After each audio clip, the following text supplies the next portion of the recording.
My drive has finally been done.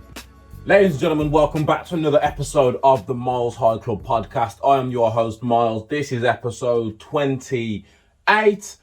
And yes, every homeowner out there will feel me when I say this, but we have finally had our drive finished. It was actually finished today, so the day I'm recording, my drive has been finished. I think they said they're going to come back tomorrow just to do just to finish off a few little bits, but the bulk of it, it's all done. It's all block paved. We've got to step up to the front door now, so you haven't got to jump in and out of our front door. Oh, it's put me in such a good mood. After all, listen, I'm impatient, and after all the waiting, I think it took us a few days to get the quote. Then it took us 2 weeks from getting the quote to actually settle on a date it was going to start. Then there was a few delays from the actual start date. So it didn't, instead of starting last week Tuesday, it didn't start till last week Friday. Then had to wait for the weekend to come. But no, it's Wednesday. We have finally got our drive done. And the front of our house just looks so much better. But again, it's one of these ones where on our street, I would say, if I had to guess, I'd say 80 to 90% of the houses on our street have all got their drives done. Whether it's tarmac, block paving, or whatever, they've all got their drives done. There's only a few who have still got like front garden or a messy drive. So we had both. We had the front garden that we had to keep maintaining, which we just couldn't be bothered to keep maintaining.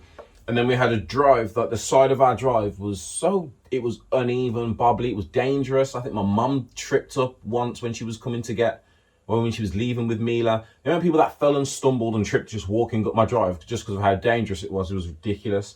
I ripped a pair of trainers on my drive. That's how, you're probably thinking, how do you rip your trainers on your drive? That's how messed up my drive was. But no, it's finally been done. Can't park the cars on it tonight, but I think from tomorrow onwards, we can park the cars on there. No more parking on the street. And is it good? It is good news because it's good news. This is the last podcast episode that is going to be recorded in the garage. I really should have gone tip because this garage is getting knocked down. You heard me, garage. You're getting knocked down on Saturday. And then fingers crossed, I should have double checked this, but I think the garage gets knocked down this Saturday. And then on the same day, they're going to start putting up the summer house. So the summer house will go up. Am I going to be recording in here on Tuesday? I doubt it because listen, I just told you I'm impatient. The garage is going to get knocked down. They're sorting all that out. They're taking down the garage, taking it away, building the summer house up in place. That's fine. I've then got to get the electrics all sorted in the summer house because obviously it's going to be, I keep saying summer house. I think that's what they're called, but like a cabin, a garden shed. It's like a big wooden structure is basically what we're getting in our garden. It's going to be turned into a man cave. Or 3/4 of it's going to be my man cave, and then like a quarter of it's going to be treated as a utility room because obviously I've got the washing machine, dryer, and a few of the garage stuff are all going to go into the utility part, and then the man cave will be mine. And then finally, the gaming channel can get up and running. But again, one thing at a time. So yeah, I've got to sort out all the electrics just to make sure there's electrics going into both things, and I've got enough power outlets in there to supply everything that I need. Once that's done, then we've got to insulate it, and I'm looking at, I think we've got a local DIY guy, so luckily I'm not left to do it by myself. But we've got a local DIY guy who's going to come. He's going to insulate the garage for us. Once it's insulated and the electrics are done, I've then got to decorate. I still don't know what I'm doing. I told myself I'm just going to paint all the walls white. I don't know whether I should have laminate or carpet. I think I'll have laminate in here. Who knows? We'll see. Laminate in here. Just paint the walls white. I can't bother with wallpaper or any other funky colours. I might paint one of the walls purple, just like I did in my bedroom, but we will see what happens. And then once all that's done, I've got to furnish it. And this is where, let me work into, I don't know if I've already said this or not, but the way I'm thinking is because what I'm going to be shooting, I'm not going to, at the minute, I don't think I'm going to work from the man cave. I think I'll keep working at the dining room. Man cave is literally going to be all about breaking away from the outside world. I'm looking to get a sofa or two. So I don't know how much space I'm going to have. So I need to be built so I can work out how much space is going to be before I start furnishing it. But yeah, put a little coffee table in there, a sofa. I don't know whether to get like 2 small sofas or get a corner sofa, but that's where I'll be shooting the podcast from. I want to get like a media unit. You know, like when you get the media units or entertainment units, you put your TV in the middle of it and it's got drawers and all things up and down the side. I'm tempted to either get one of them or just get a standard TV stand and then put a desk in the corner and have a gaming corner. So like when I want to play games, I can literally go into my little geek cove and play games on an actual gaming monitor. Or if I should just save it and just have one big entertainment unit and play it off there. So again, all these things are going through my head. I just want it to be built already, but I know all this is going to take at least 2 weeks because our DIY guy's on holiday at the minute and I'm not too sure when he gets back.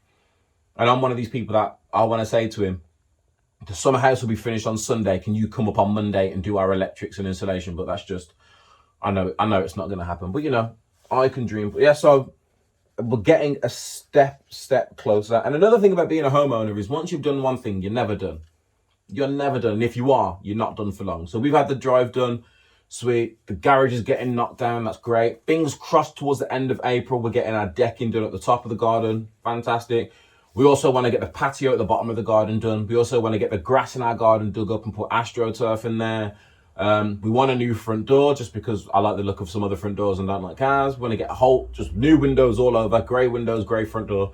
There's just a lot to being a homeowner. Don't get me wrong, it's great, but it's a lot to being a homeowner. But I tried this week, okay? I was trying to look for topics to speak about, but death has been the trending topic for this week. So again, I'm going to try and be as uplifting yet respectful as possible whilst we cover off all these deaths. But I say we're going to go in order. I don't know how much of an order it is, but we'll start off with the biggest one to some people in the UK. That's Prince Philip, the Queen's husband. He died at the old age of 99. And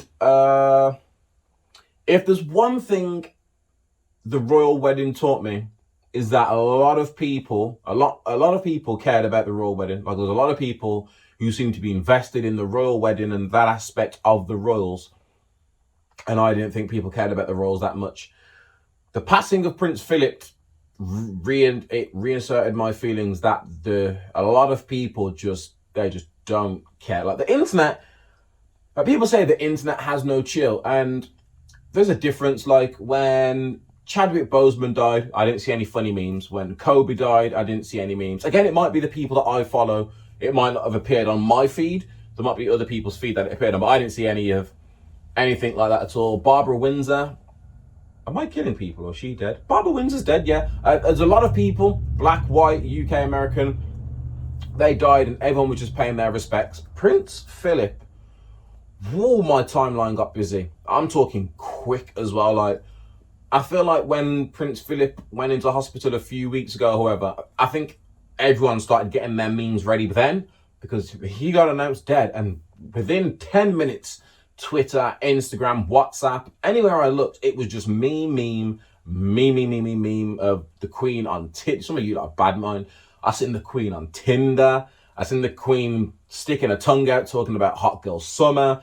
I saw countless memes of Prince Philip's going to be in the gulag. It's fine. The Queen can buy him back. I saw a picture of someone parachuting saying Prince Philip won the gulag. There was a few people. I did see a few people. I did have a few friends that were like, oh, all these memes are sick and disgusting. He's only just died. Poor Queen. Yeah, I agree with you. I agree. But the internet does not care. The internet has no chill. And also, I get that everyone I don't know if they idolized, but I get everyone loved the relationship or what they saw of the relationship between Prince Philip and the Queen. But Prince Philip's never been known as the nicest person. Like growing up, I've always known Prince Philip to be the racist, like the overtly racist one. I saw a bunch. There was a whole thread dedicated to just how bad Prince Philip was, from sexist comments, racist comments, homophobic comments. Like there was a list, like a whole thread on Twitter. I was like, whoa, you guys did your research. So yeah, Prince Philip passed. I think I care as much as, again, rest in peace, respectfully. I think I care as much as everyone that's probably watching my podcast cares at the minute. But the day, was it the day after? It was either the day after or the same day, depending on time zones. But the day after, this one got me, and it from the look of the timeline as well, it affected everyone in my timeline. DMX, aka Earl Simmons, passed at the age of 50. I think he had multiple heart attacks, was left on life support, and then unfortunately passed away. Now, again, DMX, there's a bunch of people, like when people pass away, especially famous people, you always get people coming out and be like, oh my God, this, and this. And then you get other people like, oh, I'm seeing a bunch of people say this. I've never even seen them say anything about this artist. Well, you can't say that about me for DMX. To start with, I am so happy. Like, I'm so happy that we got the DMX versus Snoop Dogg versus last year, I want to say. Yeah, that was last year. I'm so glad we got that last year.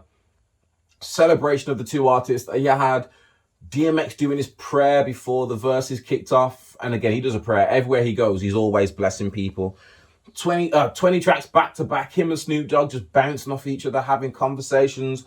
Snoop Dogg talking about how he went to a club in New York and bumped into DMX, and when he said bye, DMX said get at me dog, and that's how Snoop Dogg came up with the song Get At Me Dog, inspired by DMX. And DMX never knew this until he told him at Versus. I used to dance a lot, street dance, hip-hop dancing. I dabbled in breakdancing, but I could just never get used to it. And one of my go-to styles, anyone that knows me as a dancer knows, one of my go-to styles was krump. And DMX, X Gonna Give It To Ya, was probably one of, if not my go-to song. Like if we was in the dance studio or I was somewhere where dancing was involved and I got to say, put this track on, fling on DMX, X Gonna Give It To Ya. And that song used to get me going when it came to crumping. Oh, so rest in peace, DMX. That one was sad. Again, I'm trying to keep it, there's a lot of death on my list, so I'm trying to keep it light. So I'm not going to go into the people like the New Yorker who decided to point, as he was on his deathbed, wanted to talk about all the homes he was lost, calling him troubled. I'm not going to talk about the paper that had it split in half and had about Prince Phillip, and then had a bit about X. But obviously, listen, we're not getting into it. We want to live the life of X. Again, over the weekend, I don't think I played anything but DMX music. That Rough Riders anthem, and listen, listening to Slippin' hits different.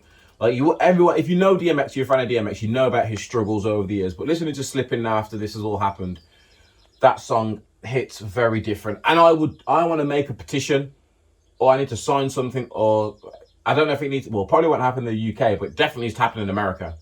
But this Christmas 2021, DMX's Rudolph the Red-Nosed Reindeer remix should be Christmas #1. It needs to be Christmas #1. This year, DMX's Rudolph the Red-Nosed Reindeer should be Christmas #1. I'll start a petition for this to happen. But once again, rest in peace to DMX, Earl Simmons. He deserves a lot more time. I could talk about DMX, but again, this list is, it's full of death. It was a week. It was a week for I was going to say high profile deaths. That's the one. That's the best way to put it. It was a week for high profile deaths. So we had Prince Phillip, we had DMX, and then again, I think it was the day after or a few days after that, Big Brother, ex-Big Brother housemate from, I think it's Big Brother season 7, Nikki Graham, passed away. I don't know if any of these, I don't think any of these were COVID related. Prince Phillip was old and going through it anyway. DMX had a heart attack. Nikki Graham, says here, Nikki died aged 38 after a lifelong battle with anorexia. She had been getting treatment for her eating disorder at a specialist clinic fundraised by her fans and friends. Now, I don't know much on this topic apart from what I've wrote, because again, I used to watch Big Brother. Nikki is definitely one of those memorable characters for two reasons. Whenever I think of Big Brother, I always go to Nikki sat in the Big Brother chair. Who is she? Who is she? That scene, for some reason, I couldn't tell you who she was talking about, but I always remember her being there, just saying, who is she? Who is she? And the romance story that blossomed between her and Pete. You got to remember Pete, first one into the Big Brother house, fell down the stairs, had Tourette's, captured the UK's heart. He won that as well. They dated after Big Brother for a while and then split up. But it's a really, really sad thing. I think, again, this is all from what I read. I think I read that Nikki's mother said, like, she was she's been dealing with anorexia all her life, and obviously pre-COVID, she's had friends and family to support her, but she's always also had gyms. So whenever she's eaten, she's always been able to go to the gym and work off any of that. But then since COVID has happened, the gyms have shut. She's been obviously very fearful and cautious. She wasn't eating, or she'd stop eating because she knew she couldn't go to the gym to work it out. Again, it's COVID, so there was restrictions on who could visit who and if people were allowed to visit. So there was all sorts. So she was going through it, and unfortunately, it just appears she lost the battle to anorexia. Now, I said this to some friends because one of these things that you're just talking to friends like, oh, DMX died. Oh, did you hear about Nicki? It's like, oh shit, yeah. To this day, again, complete transparency. Again, I don't mean to offend anyone, so don't get triggered. I'm just being completely transparent. I never know, to this day still, until I read it now, I still don't fully understand anorexia.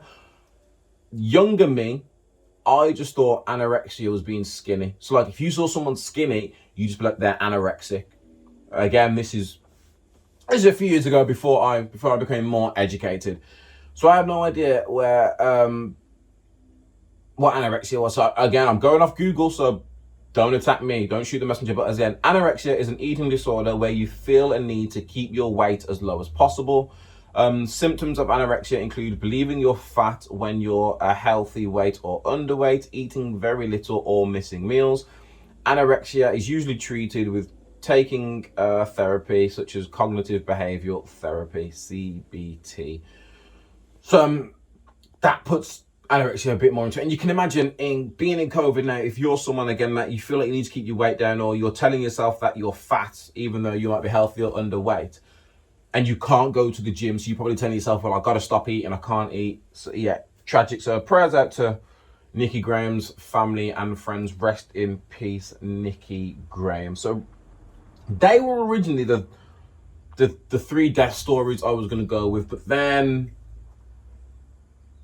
I'm recording on Wednesday. I think it was Tuesday. It was either happened Monday or Tuesday. I saw it all on Tuesday, yesterday. And the worst thing, this is where we are now. The first thing I saw was, I think she watches this. She says she watches sometimes. So Amy, if you're watching this, hello Amy. But I saw on Amy's Instagram story, she put up a picture on her Instagram story. It was a black picture that said Black Lives Matter with a picture of a guy holding a baby, I believe.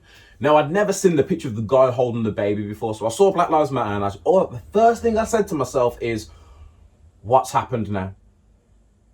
And that's not to say that Amy only put this up because it happened. Like, she is someone that had, I'm not going to get into her business, but it was genuine. It was genuine from Amy. She's one of the supporters. Is that what you call them? Oh, what you call people that work with you? She's ally. She's one of the allies. That's what I'm saying. So shout out you, Amy. Thank you, because I would have seen it, but I saw it first through your Instagram story. So I clicked on the actual picture to bring up the article and see what it was, and it was about I want to pronounce the name. I think it's Dante Wright. Hopefully I'm pronouncing his name right. Rest in peace, Dante Wright. So again, Dante Wright, yet again another unarmed black person shot and killed in America by the police. Again, when I talk about these things, I get frustrated. So there's nothing I can say that hasn't already been said about the thousands of previous cases. So again, I saw the video. I didn't want to watch. I don't know why I watched the video. I hate watching the videos because the videos trigger me even more. But I watched the video only because I heard what the excuse was. So it seems, and there is a lot to unpack. I'm not going to unpack it all, but it seems that Deontay White was pulled over apparently because he had a warrant for his arrest. He had a warrant for his arrest. In the video, you see a policeman's he's got him up against his car to handcuff him. Another policewoman comes to grab his hand to take him off. He then tries to flee into his car. As he gets into his car, the policewoman, Officer Kim Porter, pulls out her gun, shoots him. He drives off a bit. I think all you hear is, I shot him. And then the video I watched finishes there. Kim Porter has come out and said it was an accident. She thought she grabbed her taser instead of her gun. I mean, the first thing I said is, as a police officer, the first thing that came to me is, as a police officer, if you think you've grabbed your taser, but you've instead grabbed your gun, you are not fit to be in that job role. You should not be a police officer. That alone should get you fired, regardless of the outcome. If a situation occurs and you pulled out a gun and you say, oh, I thought it was my taser, you should lose your job instantly. Why? Because of the outcomes. What outcomes? This outcome exactly here, where she pulls out her gun, shoots him thinking it was her taser. Whether you want to believe that or not that's completely up to you. But people have, again, I've started to see more and more police. I say more and more, a few more police are actually starting to come out and say some things. I know there was an ex-police officer who, I don't know who he is, but an ex-police officer came out and said, again, Kim Port's been on the police service apparently for 25 years. He was basically saying there is no way you can be on the force for 25 years and think you pulled your taser when you pulled your gun. Like, I don't know what guns and what tasers they use. I don't know how similar they are in weight and feel. I'm sure they look different. Sure, their tasers look very different from their guns. This is just from me playing games and seeing videos of the police out in the street. So, it's just, and again, what's happened, I'm reading something now, because what's happened now is Kim Porter and Chief Tim Gannon, I don't know what this chief's done, because again, it's one of these stories that keeps developing. I keep missing on where to look. But they've actually resigned, which I think they've resigned so they don't get fired. Because if they resigned and they won't get fired, so we don't know what's going to happen with this case. But depending on what happens with this case, if they get found not guilty or they get let off or whatever, she then has on her record that she resigned from the force. She wasn't fired from the force whatsoever, which it's the first time that you've seen this happen. So whether it was a ploy by the police to say, look, if you resign, there might not be such a backlash. Maybe we can do this, this, and this. It works out better for you. It works out better for us. I don't know what was said behind the scenes, so I'm not going to speculate because someone has lost their life. But again, Miss Porter or Mrs. Porter said she shot Dante Wright accidentally, having mistakenly drawn her gun instead of her taser. A stance that was backed by Mr. Gannon. So he obviously backed what she said, which is why they've both now stepped down. The death happened in the suburbs of Minneapolis, a city already on the edge amid the trial of a white ex-police officer accused of murdering African-American George Floyd. Riots, all this is, again, you can only imagine. Martin Luther King once said, riots is the language of the unheard. Apparently a demonstration broke out in Portland, Oregon, with 100 protesters marching on the Portland Police Association building. But it's just, I don't know what else you want me to say. Rest in peace to this man. Hope justice gets served. I saw something about her being charged with someone wants to try her for manslaughter. Something needs to happen. Okay, there's too many police are killing too many, and I don't want to hear the other side. I'm sick and tired of the other side saying, well, if he didn't do this, or if he didn't do that, if he didn't. There are too many situations of where a black person didn't do any of these things you're saying they shouldn't do, and they still got killed. So I can imagine being a black person in America. I can only imagine. I can't imagine, but I can kind of, sort of try and imagine being a black person in America, getting pulled over, stopped, or even approached by the police and being on edge, wanting to get away from them as quickly and as safely as possible. Sometimes that means just fleeing and booking it like that. Whether you're innocent or guilty, it's another thing. And then, again, I don't know how true this is, but I saw a video it was on WorldStar, but saw a video on WorldStar of this white man explaining the warrant that was out for Dante's arrest. So apparently, the warrant that was out for his arrest, he had a warrant out for his arrest because the courts or the police were sending him court documents, sent these documents to the wrong address, so he never got them, which I think meant he never turned up to court, which then led to him having a warrant out for his arrest, which then led to his tragic or violent meeting with the police ending and terminating his life. So the system's broke from everywhere. It's just a broken system. So rest in peace, that man. Hopefully justice gets served. Hopefully this adds fuel to the Derek Chauvin case as well, and that prick gets thrown under a cell with all the other police officers that were with him. And then this is the last story on death, and then I'm just going to skip straight to some things that are a bit more uplifting. Again, I think this was last week I saw this, but again, as I was doing research for the Daunte Wright shooting today, this headline popped up: 6th person dies after shooting involving former NFL player Phillip Adams. So I saw this. This was something else that was all over my timeline last week. Yeah, I follow a lot of American people. So I'm going to read the story to you. 6 people got shot by a former NFL player in South Carolina last Wednesday. So Sunday the 11th. So yeah, that was, when they say last Wednesday, they mean like Wednesday, last week Wednesday from when we are recording. So the gunman, whom officials identified as 32-year-old Phillip Adams, opened fire at the home of local doctor Robert Leslie, killing Leslie, who was 70 years old, and his wife Barbara Leslie, who was 69 years old, 2 of their grandchildren, a 9-year-old and a 9-year-old girl called Ada, and a 5-year-old boy called Noah.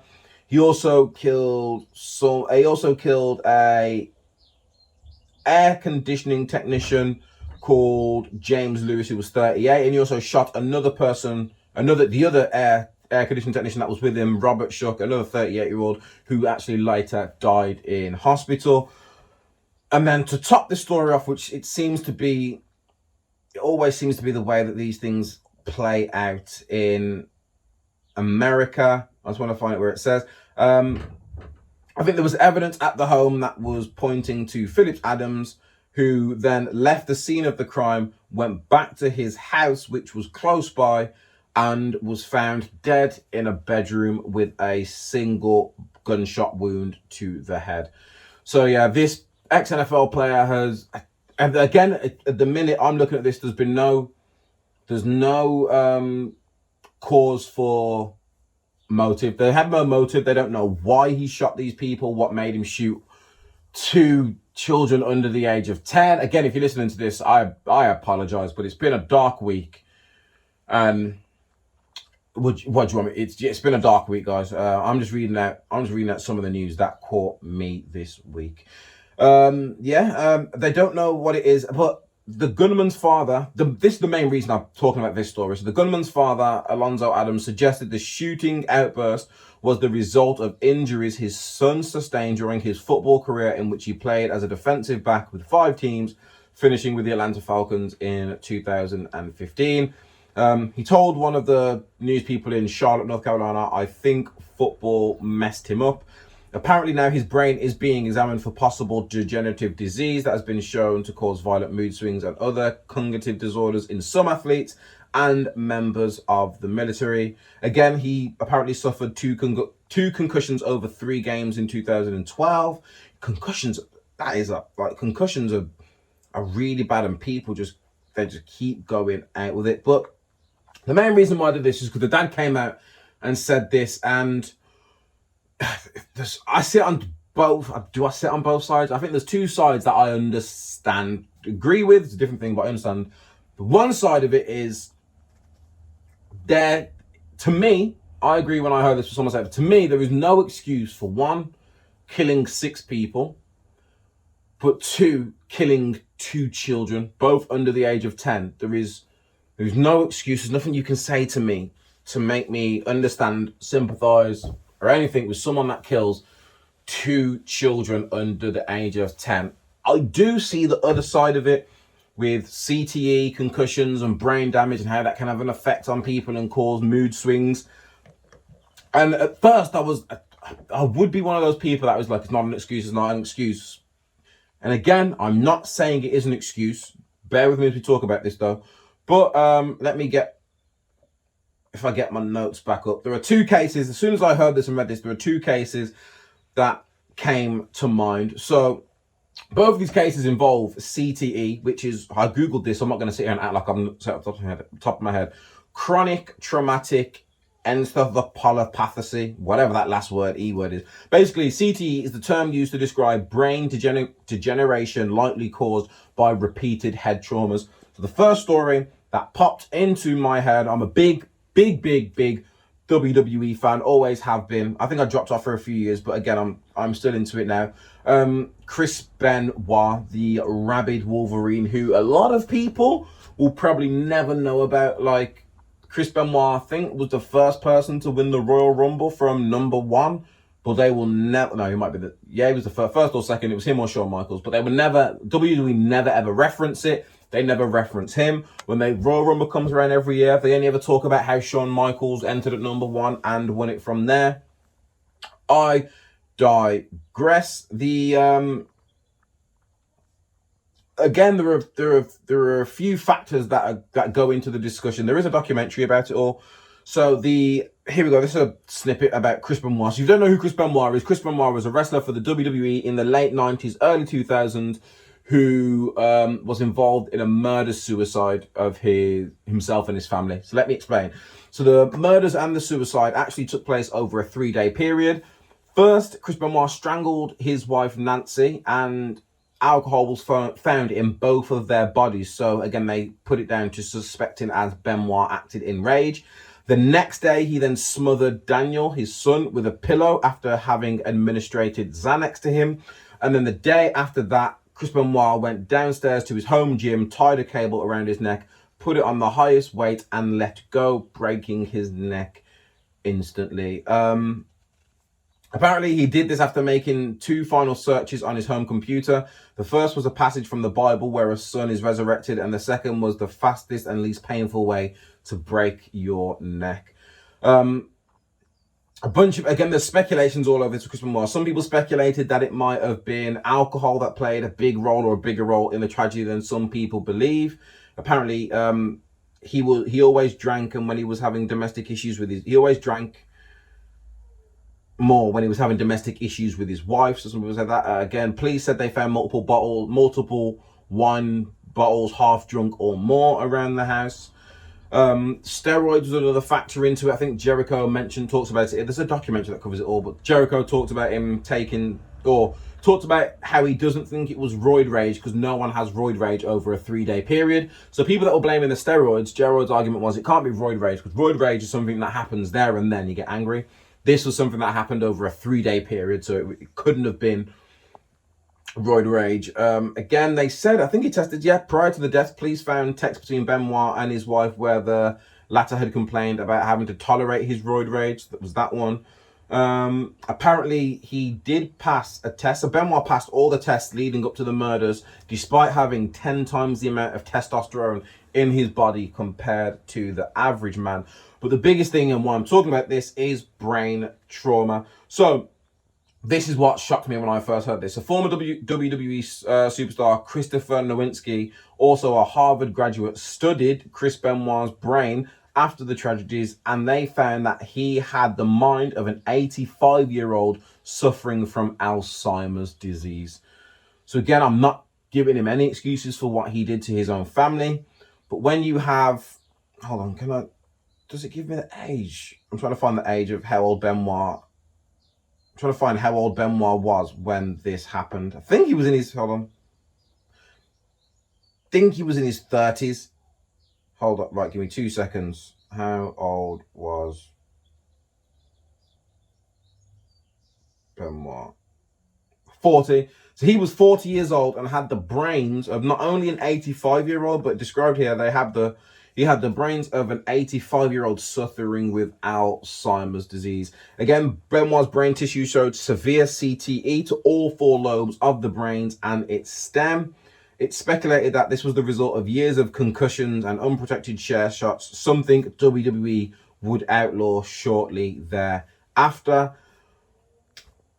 But that's one of the stories. The other story, which then there is I think it's just called Aaron Hernandez. If you type Aaron Hernandez into Netflix, there is a documentary about the life of Aaron Hernandez. Again, this was another big story, especially in America. You got Aaron Hernandez, who was a former NFL player, used to play for the New England Patriots, suffered severe damage to part of the brains that play important roles in memory, impulse control, and behavior. That's from a researcher who studied his body. So for anyone that doesn't know who Hernandez is, Hernandez was a footballer who was arrested in, I can't remember when. Right, so here you go. So he was acquitted in 2012 for a drive-by shooting of 2 men in Boston, just hours before his former teammates visited the White House to celebrate their super. That's not important. So basically, he got acquitted in 2012 for a drive-by shooting of 2 men in Boston. That's in the documentary. Go and watch that, because apparently it was him. Like his friend says it was him, but he got away with that. He was then actually later arrested years later for murdering or setting up the murder. I don't think they actually fully proved who pulled the trigger, but he then killed his friend who was also an ex-footballer. And I'm literally trying to read through this while I'm talking just so I can say the person's name, because I don't like talking about it. Give me a sec. Prosecutors claimed he gunned down 2 men after one accidentally spilled a drink on him in a nightclub and then got a tattoo of a handgun with the words "God forgive." He had been serving a life sentence without parole in 2013, so like a year later, for the killing of a semi-professional football player called Odin Lloyd. This is when he killed. So he was serving life sentence without parole in 2013 for the killing of a semi-professional footballer called Odin Lloyd.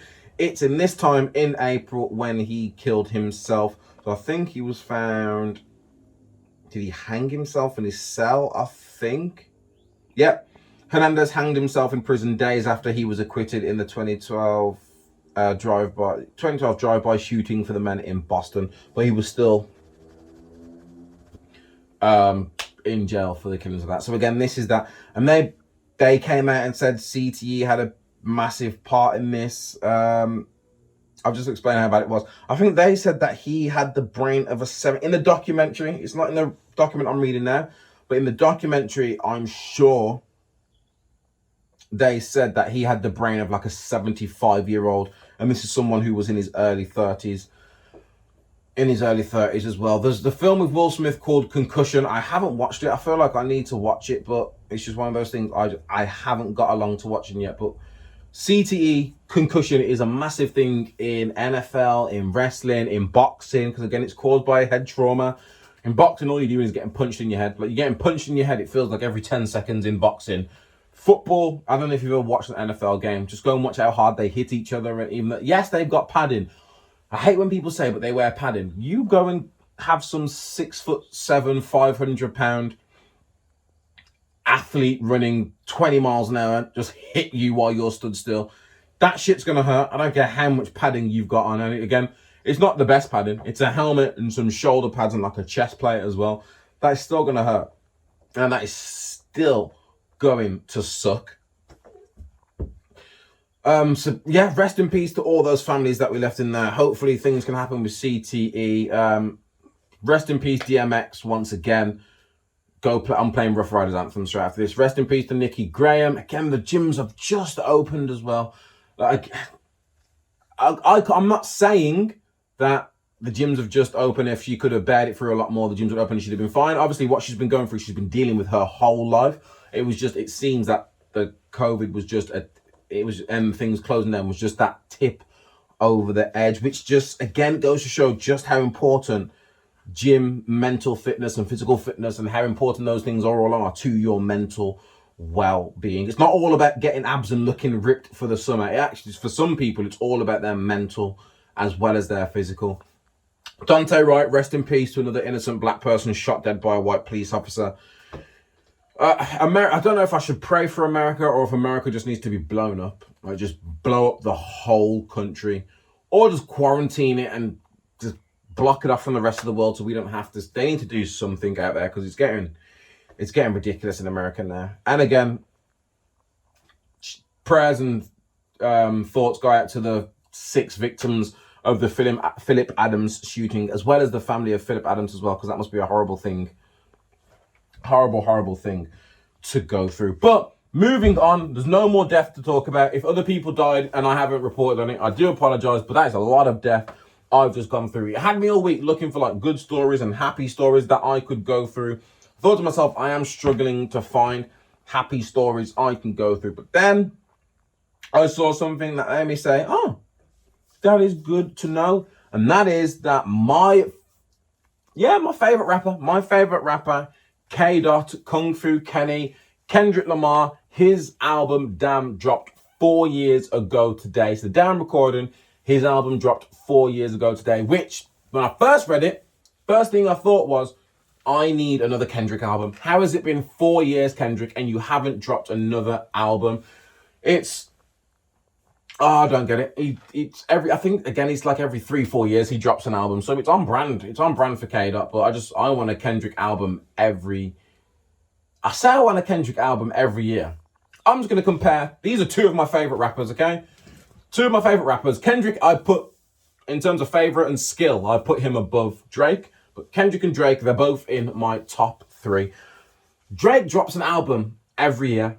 Now, with Drake, when it comes to songs, he doesn't miss. Like, Drake will drop 2, 3, 4 songs every year, and it'll be a bop, whether it's a poppy song, whether it's him rapping. Drake has a cheat code. He has something, because that boy can't miss. I don't know anyone that doesn't like Drake.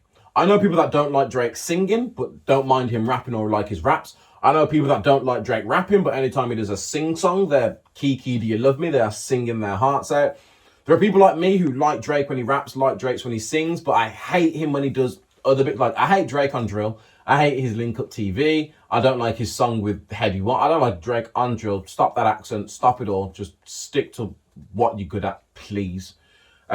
He drops an album every year, and he has hits on every album. He has all right to good albums, but Take Care, and I want to say, is it Nothing Was the Same? I think Take Care and Nothing Was the Same, probably my 2 favorite Drake albums. Fight me if you want. None of those 2 albums, so Take Care and Nothing Was the Same, my 2 favorite Drake albums, and whatever album else you want to add in there, none of them compare to Good Kid, Mad City by Kendrick Lamar. None of them compare to Damn. None of them compare to Pimp a Butterfly. Like, Kendrick has dropped classic album after classic album after classic album. Damn and Good Kid, Mad City have no skips. I will put that album on from track 1 and I will let it run all the way till the end. Not one song on either of those albums is getting skipped. To Pimp a Butterfly, it's not that they have songs that skip, but because of like the message and everything behind To Pimp a Butterfly, sometimes some of them songs get a bit, I'm just like, yeah, I just want to nod my head and rap. So that, yeah, but 4 years since K. Dot dropped Damn. Fingers crossed we get a new K. Dot album this year. I don't want to wait till next year. It's been a bad year, Kendrick. Okay? COVID, lockdowns, quarantines, all sorts of nonsense. Please, Kendrick, I need an album. And Rihanna. I need an album from Rihanna as well. Her last album, Auntie, I still play to this day, and I still sing a lot of those songs to this day. Yeah, there we go. Kendrick Lamar, Damn. One of my favorite albums from my favorite artist is 4 years old today, and that's literally all the music I have to talk about. Since lockdown has started, I've listened and been interested in music less and less and less. I don't know if it's the same for everyone else.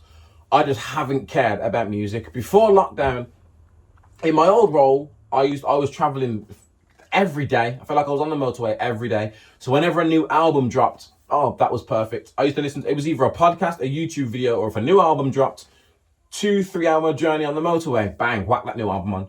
Listen to the new album on the way to work. I'd sometimes listen to a new album back to back if my journey was long enough or if the album was short enough.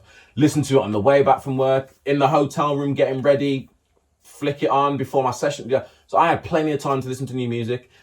Then I changed job role where I was working from home, but I would still travel into the office twice a week. And then I would travel into London once a month? It was like once a month or once every 2 weeks to record a podcast that I do for work. So I do a podcast for work as well. So even then, driving up and down, it gave me time. I used to go to London a bit, so again, get on the tube, listen to music. But since lockdown came and I've just been stuck in the house, I haven't wanted to listen to music. A few people dropped albums and songs. I've just been like, unless a friend puts in like one of our WhatsApp groups, such and such has dropped a new song, or unless I just happen to catch it on their Instagram or Twitter, which I'm hardly on Twitter, but if I happen to catch it, then I'll like listen to a song. But I haven't listened to a whole album. I think I've listened to one, Benny the Butcher's album, The Plugs I Met Too. And that's because I started riding my bike again recently, so I've been listening to that on my bike rides. But yeah, since this lockdown has started, I have just not been into music in the slightest. I don't know if anyone else has been like this. If you have, let me know. But I just want the world to open back up so I can start traveling again. And again, I haven't been going out, so because we can't go out anywhere, there's been no reason for me to want to listen to music so I can know what the current music is when I'm out. I'm not listening to music when I'm out. There's not been any house parties, any garden going. There's been nothing. So like my passion for music has just dwindled deep and deep and deep. Meanwhile, my interest in podcasts and just videos, web series, YouTube series, documentaries, that's all just on the increase. Because I feel like all I can do at the minute is work and watch stuff. Work and watch stuff. Even when I'm cleaning. When I'm cleaning, I don't play music for some reason. I listen to a podcast. I'll listen to a podcast or listen to like a breakdown of a TV show or movie that I've just watched. And I will listen to those while I'm cleaning. I used to put music on and now I just don't care. I don't care. Sometimes listen to music when I'm walking the dog. Same thing again. I'll just put like a breakdown of something on or a podcast. Like there's a lot of I listen to a lot of podcasts. Like I listen to a lot of podcasts and some podcasts drop twice a week. Thank you, Joe Budden Podcast. So it just gives me content for the whole of the week. But let's get on to my favorite part of the podcast, What's on the Box, the weekly segment where we talk about all the TV shows and movies that we are watching or that I am watching, because no one ever responds to me. Please respond, please. First things first, I watched it today. I wasn't going to talk about it, but I was like, I need to talk about something because I haven't really watched anything new this week. Fast and the Furious 9, Fast 9, F9, whatever it's going to be called. They dropped a new trailer today. They might as well have dropped a fucking movie. The trailer was like 3.5 minutes long. I feel like I've seen everything, all the action scenes. Takeaways from it. The rumors were true. John Cena has come in to replace The Rock. Now, I don't know if you guys have been keeping up with all the Hollywood gossip, but apparently, Vin Diesel and The Rock don't get along. So they've been clashing heads, I think, ever since The Rock joined. And then when, is it Shaw and Hobbs? So it was Jason Statham and Rock had their like fast spin-off. That apparently delayed this movie, F9, to where we are now, which I don't know if it led to a fallout with everyone in The Rock, but I don't know if you've got Tyrese or The Rock on, well, not The Rock, but if you've got Tyrese or any of those gossip pages on Instagram, you'd have seen Tyrese was just going at The Rock.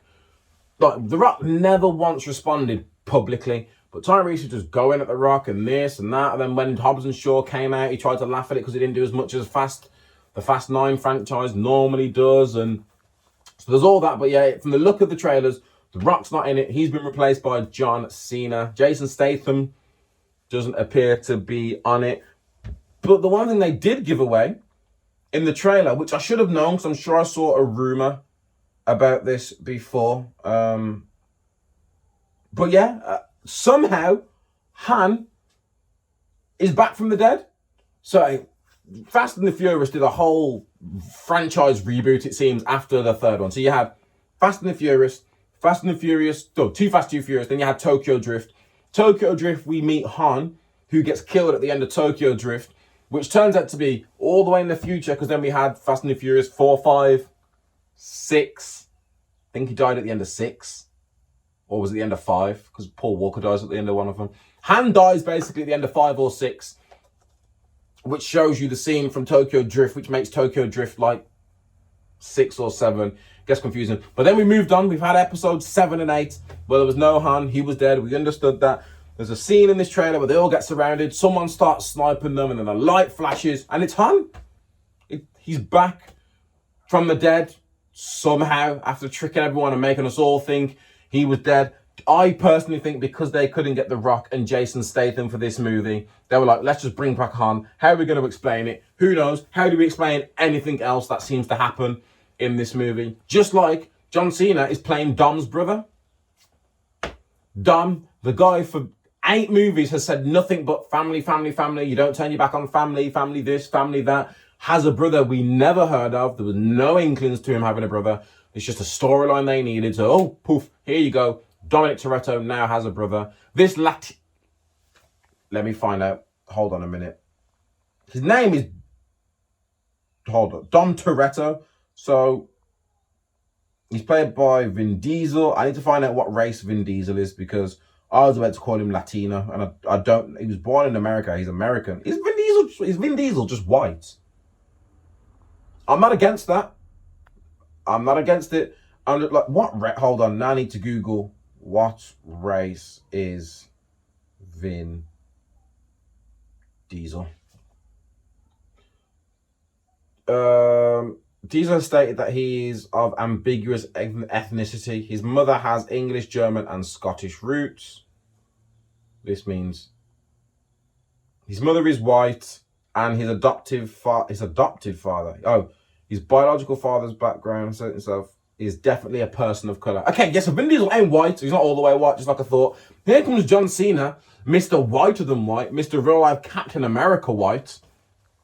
How is he meant? Whatever, could be a half brother, but that's the whole plot line seems to be John Cena, after all these years of Dom being an infamous criminal, has popped up out of nowhere.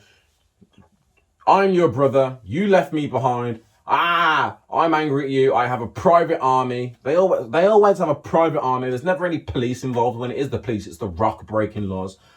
He seems to be having his own private army after the Fast and the Furious gang, who seem to be specialists at anything, no matter what you put them in, to survive.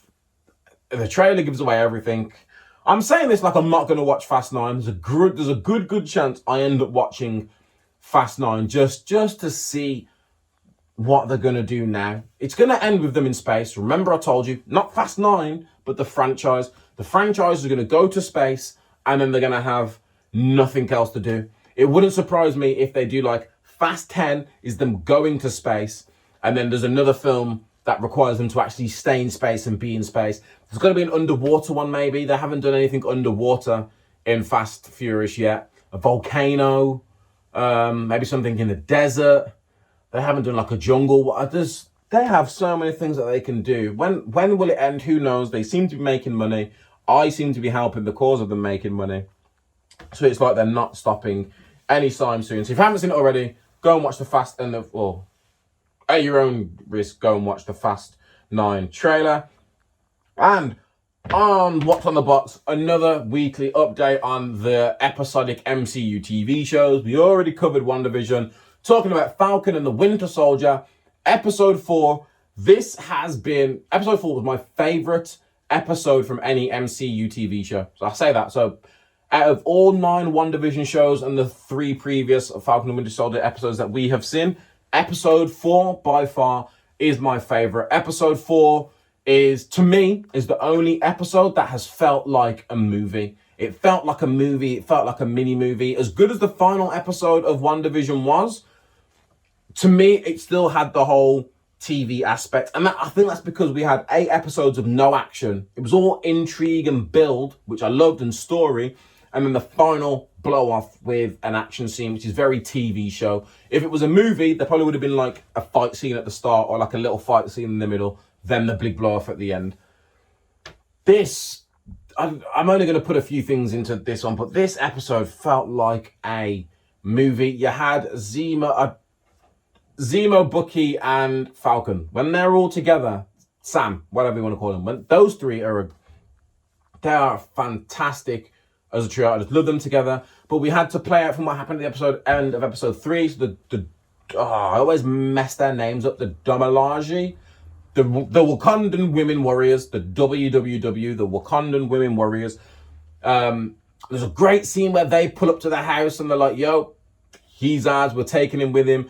The new Captain America's there. He puts his hand on his shoulder, trying to be all condescending. I was going to say she beats the brakes. She doesn't beat the brakes off him. She whoops his ass though. Like everything he tries, he's just getting his ass beat. His friend Lamar's getting his ass beat by the other 2. Sam's like, yo, you need to step in. So then Sam and Bucky get involved. It's a great fight scene. Zemo, the best bit about this is Zemo just watching everyone. He just stands at the back, watches everyone fight, and then just sneaks off. So I can't wait for episode 5 and 6 to see what happens with Zemo, because he snuck off and they've lost him there. They don't know, well, at the minute, they don't know where he is. That fight scene happened. The 2 takeaways from this fight scene is just before the end of the fight scene, one of the warriors, the leader, literally is fighting Bucky and hits Bucky with it's like a 5-point trigger pressed to his shoulder, and his arm just falls off. She somehow does some Wakandan secret code trick to his shoulder. This actually in his arm just drops. Now I was sat there like, how is the rest of this episode, this series going to happen if Bucky's only got one arm? He does pick it up after and just reattach it, but for a good 2 minutes, I was like, he's got no arm? How is he meant to function with no arm? There's another scene as well where, at the start of the fight, one of them throws a spear at the new captain. He's not my captain, I'm not going to call him that. Throws a spear at Walker. That gets his shield stuck to the table, so he hasn't got a shield. They then take the spear, and the woman stamps on the shield and catches it, and then the other one looks at her and says, leave the shield. So I thought they were going to take the shield as well, so I'd love to see how we did that. Again, John Walker gets into his insecurities, talking about how they weren't even super soldiers and they still kicked his ass. And this is because I've jumped scenes, but before this scene, Sam goes to talk to Carly. Sam's talking to Carly about, like, he understands what she's doing, but the way she's going about it, she's very supremacist. And she's like, no. But then she says some supremacist things like, I'll kill whoever I have to, whoever gets in the way needs to die. John turns up. She all runs. Not all hell breaks loose, but she runs off. They're all running. She bumps into Zemo. Zemo starts shooting at Carly. She drops all the superhero serums, which they're after. And there's a great scene where Zemo picks it up and he's staring at it. And I was like, shit, what is Zemo going to do? And then he smashes it, which I'm so glad they made him do that because it's on brand. If you remember Civil War, he doesn't like the Avengers and what the Avengers stood for and he wants to take out all super soldiers. So it was nothing. He says it in one of the earlier episodes to Bucky. It's nothing personal. He just has a thing against super soldiers and supers in general. So he smashes all the vials, or so we thought. He smashes the vials. John Walker then hits him in the head with a shield to arrest him. Notices there's a vial that hasn't been smashed on the floor. Puts it in his pocket. He talks to Lamar later on saying, and this is the question, if you had the chance, would you take the superhero serum? Me being me, I'm being honest with you. Yes, I would. Again, I'm not in the army, so it wouldn't have gone the way it went for, like, Steve Rogers, but depending on how it was brought to me, if I seen a super serum and I knew there was a Captain America, and I was like, especially the new super serum, which isn't going to enlarge you and make it obvious that you took the super serum, it just changes your body without physically changing the outside of your body. So if you're telling me, am I going to take something that has no side effects but makes me stronger and faster, and I can hide that from everyone, I am taking that super serum. Sorry. Might be morally wrong, but I'm taking it because Sam says no. I guess I'm not as morally, whatever the word is, good as Sam, but I'm taking that super serum. Then I get the fight scenes are all good in this. It then cuts to another scene later on where they go into the funeral to catch her. A fight, they're all running. A fight breaks out between, I think the fight's between the new fake Cap and Lamar and the Flag Smashers. What are they called? Flag Smashers? The Flags, whatever the people are called, Flag Smashers, them. They're all having a fight. Falcon and Bucky try and get involved to try and settle it down. And then it just happens. There's a fight scene. The camera cuts to Carly and Lamar. Carly punches Lamar in his chest, sends him flying into a pillar. He looks like he's dead on impact, but he hits the pillar and goes down. There's blood coming out of him. The Flag Smashers see this and run. Carly runs off. Falcon and Bucky just stood there like, what the fuck? Literally just before this happens, because it's Sam, that's what it is. Sam and Bucky are talking to Carly because they're meeting up after she threatens Sam's sister. They're talking. They get a radio to say that they've been tracking John and that he's found the place where they are. So they all fly off to go there. They all end up meeting in the same place. As they get there, that's when Lamar gets kidnapped. I've messed this story up so much. I'm sorry if you're following though. Lamar got kidnapped. They go together. Lamar got kidnapped, which is John's fault. He's Captain America and he has the shield. He should have been in front of John. Like, he should have been going first, checking on the rooms. That doesn't happen. He lets Lamar go up by himself. He calls to Lamar, hears gunshots, runs up there, finds Lamar's gun. Lamar can't be found. He's been kidnapped. They've got him. Sam then catches up with John Walker. They're on the stairs. Some guy's attacking John. John literally bends this metal bar around his arm and then punches him down the stairs. And he runs past Sam. Sam's like, what did you do? Because, yes, After everything that had happened, his insecurities got to him. John did take the serum. Now I can go to my story. They all meet up in like a middle bit. They're all fighting. Carly punches Lamar after he gets rescued. His chest, I don't know if it's his chest caving in, if it was the impact of him hitting the pillar. He dies. John must see red. And then this final scene, John runs out the building, sees one of the flag smashers running, chases the flag smasher down, hits him with the shield so he falls onto the steps. He's like, where is she? He's like, I didn't do it, I didn't kill her. He says, where is she? He's like, I don't know. And then the anger just gets to him and he lifts up his shield and just brings it down on his chest and he's just screaming and he's just smacking. This was dark for Disney Plus. It was just up and down, just constantly cracking him in his chest. While all this is happening in the middle of the streets in Latvia, there's all sorts of people all around him. They're all recording this. And then the way it finishes, he pulls his shield back and it's literally just the fake Captain America stood there with his shield, with the blood at the bottom of the shield. And oh my Lord, this episode had everything. It had me, I was pulling shocked faces like every 5 minutes. The action was great. The storytelling was great. The acting was great. And apparently, to me, this episode was the most movie-like and the biggest episode so far. And apparently, next week's episode 5, is meant to be the big one. Like, this is the biggest episode. And I was like, how did you get much bigger than the episode that I've just watched? So I can't wait for that. What's going to happen with Zemo? Where is he? What about the Wakandan warriors? Are they still around? Are they looking for Zemo? Have they gone back to Wakanda? A trailer came out in the week to show you that John Walker's on trial. And there's other trailer shots that show him in the Captain America suit with a shield. So obviously he's going to go to some sort of trial and he's going to get away with it. He's probably going to say he was chasing down terrorists. They killed Lamar. You know what the Americans like. They'll say something for him to carry on doing this. I think we're also going to see a fight between Bucky and John, or maybe Bucky and Falcon versus John, from the way that was a credit set where he's like, you don't want to do this. And Bucky was like, yeah, I do. So maybe there's a fight and Bucky's going to beat him up and take the shield off him. Maybe Bucky kills him and takes the shield off him. Who knows? Oh, I can't wait for episode 5. I really can't wait for episode 5. And you probably noticed, if you've been watching, if you're listening, you haven't noticed, but if you've been watching the podcast, you've noticed, this is the first podcast I've been able to do in a t-shirt. I'm not shivering, my teeth aren't chattering, I haven't had to put the heater on, I'm not drinking any warm drinks. It's getting colder as I say that now, so like as soon as I turn this off, I am going to put my hoodie on because it's getting colder, but it's not quite cold. But yeah, it's spring is here. April showers are, fingers crossed, hopefully finished. There's no more creepy weather with snow and hail and whatnot. Spring showers, hopefully, April showers, should I say. Hopefully April showers are coming to an end. Come on, summer. Come on, my summer house. Again, like I said, this is the last episode in the garage. There will be an episode next week, regardless of whether my summer house is fully built and equipped for me to have it. I will be shooting an episode next week. Depending on the weather, I might do it outside in the garden. I might have to do it in the dining room. So I have to try and organize no one in the house so that I can shoot the podcast, which I don't know how I'm going to do it, but where there's a will, there is a way. But yeah, that brings us to the end of another episode of the Myles High Club podcast. If you've made it this far, thank you very much for rocking with me. I will see you, well, I won't see you, but until the next time, I've been Myles. This has been the Myles High Club podcast. Don't forget to like, share, subscribe, tell a friend to tell a friend, all that jazz. Myles versus the algorithms, you know what it is. Till the next time, peace.